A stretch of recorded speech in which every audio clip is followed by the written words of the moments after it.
Hello everybody, I am El Bristow, welcome back to Ellitopia Gaming and welcome to a very exciting Kerbal Space Program video. You will notice from the backdrop here that we are in the new version of Kerbal Space Program. This is 0.90. This is the first beta release of Kerbal Space Program. Up until this point, Kerbal Space Program has been in alpha release, which means that the developers don't consider it feature complete, but now with the release of 0.9 they now consider it feature complete to the extent that the basics of everything that they wanted are now in the game. So from this point on they are fleshing out the features that they have added, and they are going to be fixing bugs and seeing what they can do with the systems that they have already put in place. We're going to have a quick look at 0.90 and see what's new, what's interesting, and also I want to ask you guys, my subscribers, what you would like me to do with this particular release of Kerbal Space Program. Obviously we've had the Colonising Kerbal series running, which kind of stalled for a little while. I do have intentions of getting that back up and running, but I'd like to know what you guys want me to do about 0.9. I can't transfer Colonising Kerbals to 0.9, certainly not at the moment, because the mods are not updated and it would kind of ruin the whole storyline of what's happening with Colonising Kerbals at the moment. So I wanted to ask you guys, do you want me to run a series of 0.9 completely separate to Colonising Kerbals, or would you like me to scrap Colonising Kerbals and focus on this new release 0.9 and some kind of career series based on 0.9? That is up to you guys. I'm also interested to know if you guys prefer the live commentary, which would be the kind of video that this is going to be, or if you're more interested in seeing the post-commentary side of things, which is what Colonising Kerbals is, where it's recorded and edited and then I record the commentary over the top. Please stick a comment in the comments below this video and let me know what you like to see in a Kerbal Space Program video, and I will certainly try and provide you with something that you will enjoy watching. Now let's have a look at the new features of 0.9. Now the first thing you're going to notice, you've probably already noticed, is that they've added this kind of quick tutorial system with Gene Kerman giving you tips on the new screens that you have a look at. Very, very handy for new players. Obviously for someone like me, I'm already aware of this information, but then you have a look and you see that all these buildings look somewhat downscaled from what you might be used to in Kerbal Space Program, and that is because they have introduced building progression and lots of other kinds of progression. Actually, you start off with level 1 facilities across the board, and these have various limitations attached to them. For example, in the vehicle assembly building, we can only build a maximum of 30 parts in any rocket that we want to put together. On the launch pad we have a maximum vessel size of 20 meters by 21.2 meters and a maximum vessel weight of 18 tons. In the tracking station, very, very, very tricky restriction in here. Orbits become visible on the map at level 2. So currently we are not able to view any more than a basic orbit. So for example, if we're planning a rendezvous with the moon or with another planet, we won't be able to see the orbit around that planet until we actually reach the sphere of influence for that planet. Could be very, very challenging. The basic orbit, the basic trajectory, of course, is available, which is what it's saying here. Orbits are visible on the map, but that's it. That's all you get. In the research centre we have a research science limit of 100. I believe that means that's the maximum you can spend in any one transaction, which means once you get to the higher tech levels you have to upgrade the research and development lab, otherwise you're gonna be a bit stuck. Astronaut complex, you can have 5 active Kerbals, and Kerbals can only disembark on Kerbin. That means landed on Kerbin. So that means you can't do an EVA whilst launched or whilst in orbit until you update the astronaut complex. That again is a very challenging way to start a mission, because it means that you're going to be restricted as to what science points you can unlock. In the administration building, where you handle your strategies, you can have a maximum active strategy of 1 strategy and maximum commitment of 25%. In the mission control, you can have maximum active contracts of 2. Again, challenging if you're running on hard mode and you've got limited funds. And on the spaceplane hangar, maximum parts supported 30 on any space planes that you put together. So they are the restrictions. Oh, and of course the runway.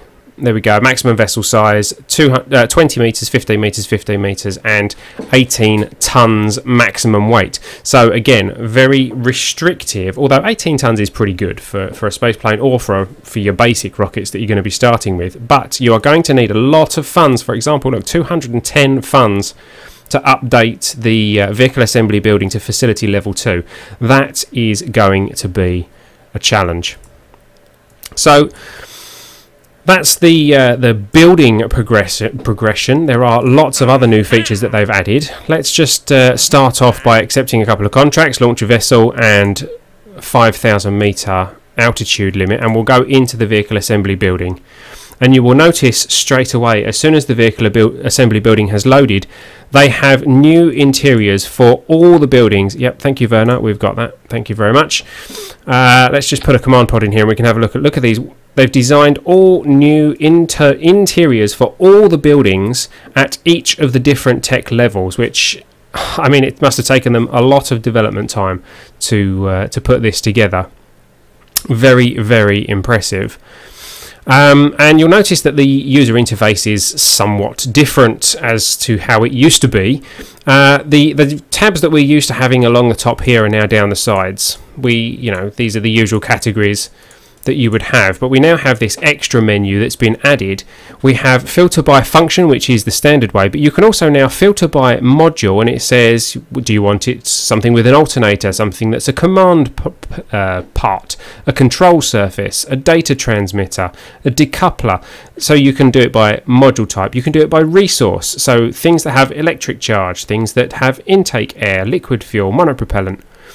Filter by manufacturer, C7 Aerospace, Dinkelstein, Experimental Engineering Group, Floyd Dynamics Research Labs, or you can filter by tech level. Now obviously we only have tech level 1 at this point, but later on you could use these to work out what you've unlocked that's in a higher tech level. For example, sub-assemblies is where sub-assemblies are now. They have moved. But you also have the option of adding your own custom categories, and that is a fantastic addition, because if you use particular parts frequently, or maybe you don't use particular parts, you can create a category with the parts that you use the most, or something that makes sense to you. There you go, look, robot parts, I don't know, whatever you want to call that tab. You can create your own categories and subcategories, so that you can organize your parts exactly the way that you want them, which is awesome. Now, we also have up here these gizmos, as they've called them, which are very, very interesting as well. Let's just put together a basic rocket, and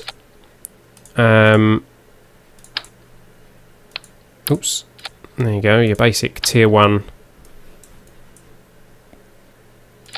There we go, basic tier 1 launcher. Now I've always done, this is how I've always made my first craft. It definitely does the 5,000 meters so that you unlock that without wasting too much fuel. It can still land. You have enough fuel to slow yourself down so that you don't lose the engine. You can recover the funds. Very, very easy to use. Now there is a slight tweak that I would do to this if this was a real rocket. I would straighten this antenna. Now in the past we've been able to do this by selecting the part and using the W, Q and A keys to put things where we want them, and it's been kind of sufficient. We've not had any major issues doing it that way, but they have now added an offset tool. So you can click a part and the part won't move, but it now gives you these arrows and you can offset the parts. There is a limit to how far you can offset them, but it means that you can put things pretty much exactly where you want them. Now this is kind of jumping to a grid. If you don't want it to jump to the grid, you can switch the angle snap off and it then becomes a very fluid, put it literally anywhere you want it, and that is exactly where it will go.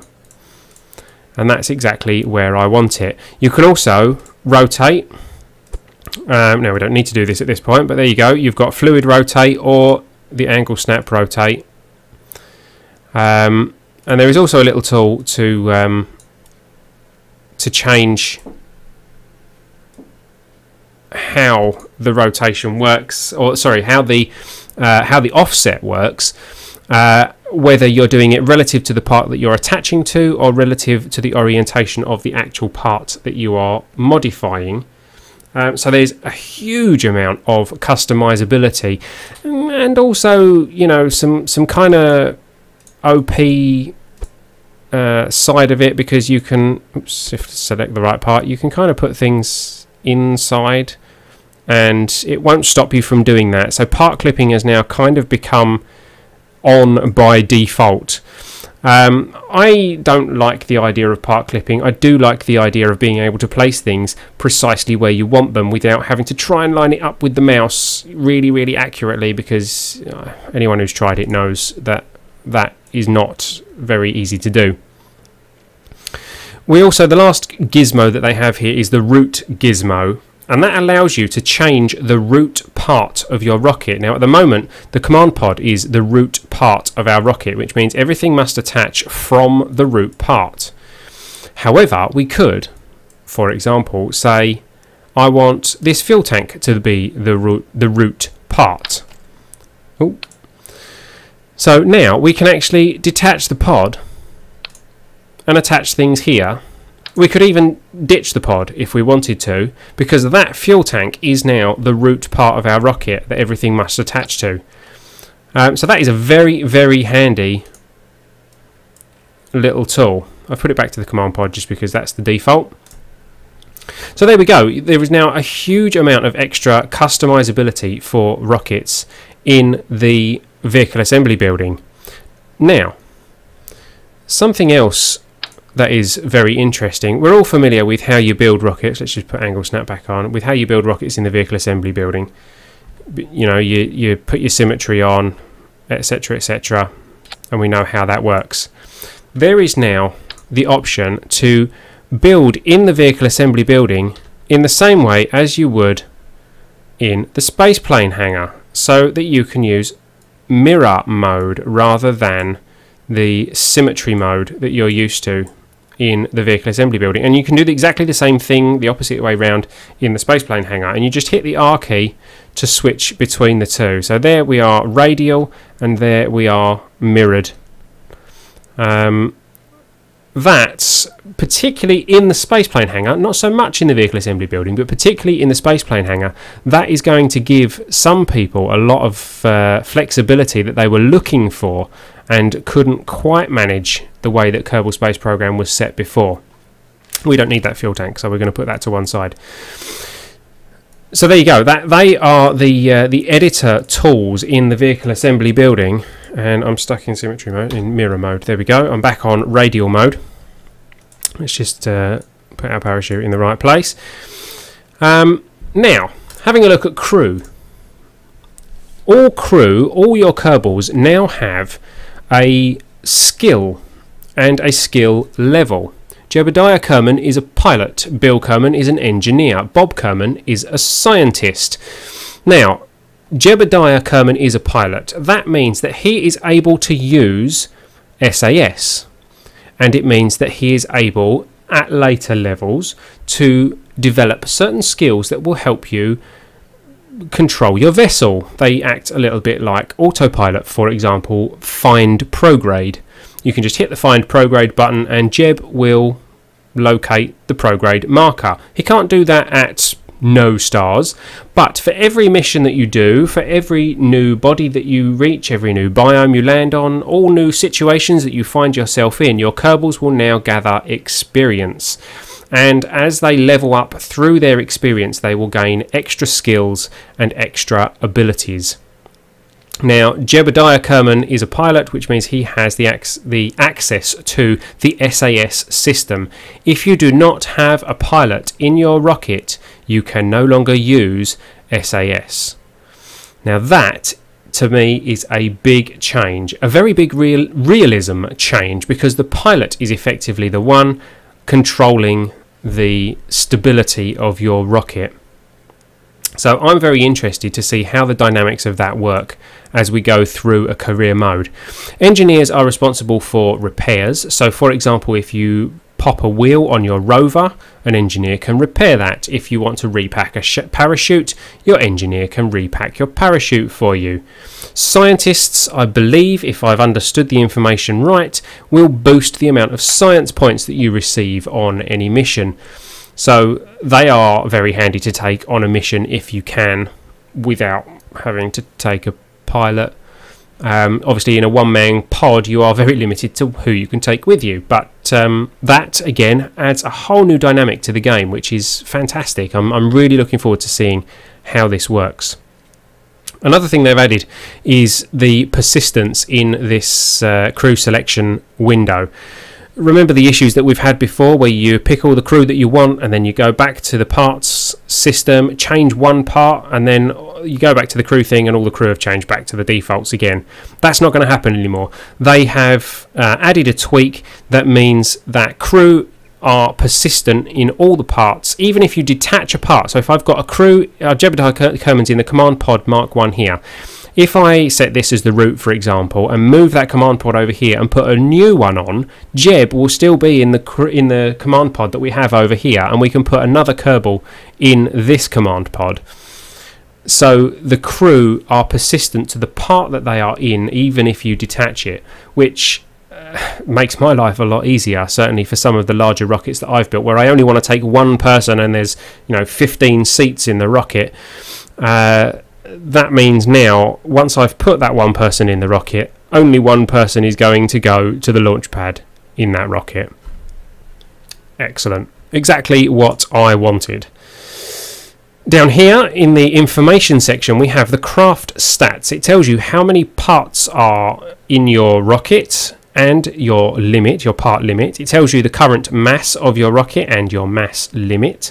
It tells you the current height, width and length of your rocket and your limits for your launch pad. So you can monitor how you're getting on as you build your rocket and if you are going over your limits. Certainly this rocket is not going over its limits. So let's take it out to our brand new launch pad. Let's call this the E1. We are going to save it and we are going to launch it. Now, heading out to the launch pad, you are going to notice that the launch pad looks somewhat different because obviously of the progression system. Again, the launch pad has different appearances at different stages. All the buildings have different appearances at different stages. So you can have a very, very customized Kerbal Space Center. We have a diddy little flag over here. We have a little observation bunker down here. I'm not really too sure what that pile of sand is over there, or that one there. But there we go. They are parts of this new launch pad that we can upgrade later. Very, very sparse looking Kerbal Space Center in the background. But that, I'm sure, will improve over time. So we are going to, as we can, turn our SAS on. We'll take a crew report while we are here sitting on the launch pad. It's 100% transmit, so we might as well transmit that. We have some electric charge, not a huge amount, but we have some. Jebediah is quite happy. He can do an EVA at the moment. But now you'll notice it says SAS disengaged. E1 has no pilots aboard, and that message disappeared too quickly. Basically, because we have no pilots aboard, we are unable to use the SAS feature. We can take an EVA report, we can keep that data, and we can jump back into the rocket. We cannot take a surface sample. that is actually something that you have to unlock via the building progression. You cannot take surface samples, so gathering science is now going to be very, very tricky, particularly if you run a hard mode career, which I'm kind of thinking of doing. I would quite like to see how achievable things are running this version of Kerbal Space Program in hard mode. Again, add your comments below if you'd like to see me do a series based on 0.90 hard mode KSP. And I will have a look at doing that. So let's get our SAS back on. We will get our throttle. We don't need our throttle up really. Our throttle's going to be more than enough. This thing's light as anything. Check the staging. Staging looks okay. So we are ready to launch this thing and hopefully take it to 5,000 meters. There we go. Our G-force is way too high. Let's slow that down. Not that it's really important, but there you go. And we are straight away heading up on a launch.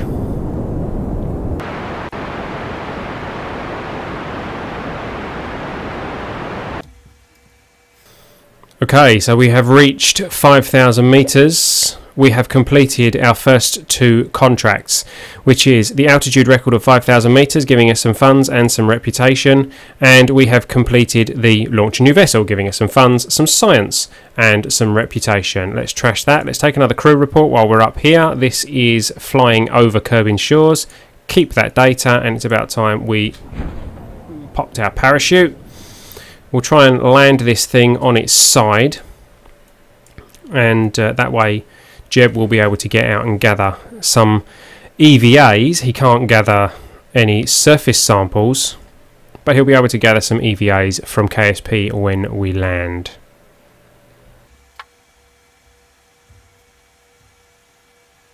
Okay, so we're just about to land. Our parachute has popped at 500 meters.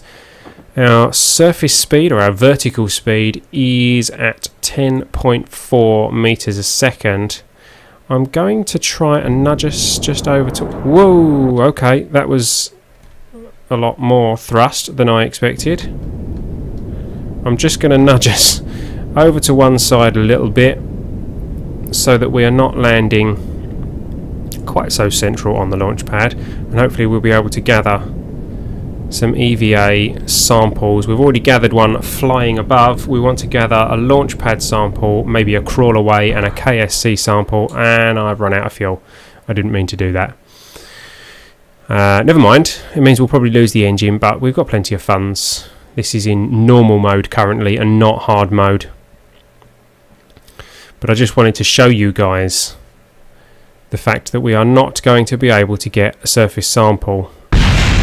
Yeah, we lost the engine. Okay, so can we roll it over? We can. There we go. Okay, let's turn the SAS off and let's get Jeb out. Come back, Jeb. Down you get. Off you get. There we go. So you see we only have the EVA report option. We don't have the surface sample option. We can keep that and then we can store it in there. And then okay, let's run over to the crawl away and grab an EVA report from there. This might take a while.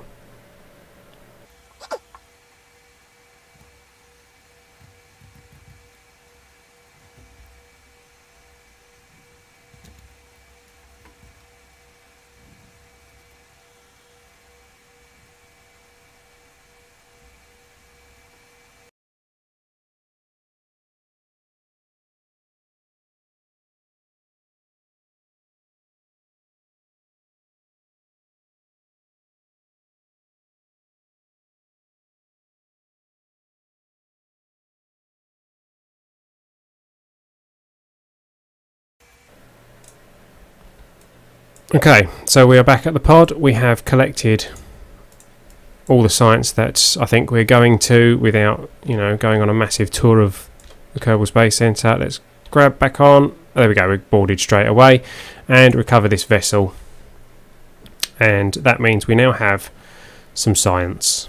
And of course we unlocked some funds from the mission that we launched. So we now can have a look. Oh, and I skipped past that, and I meant to show you that it showed that Jeb had gained 1 XP. So here we are in the astronaut complex, which has another new interior, and Jebediah Kerman has 1 XP, and his log is flight at Kerbin 1. That's his XP.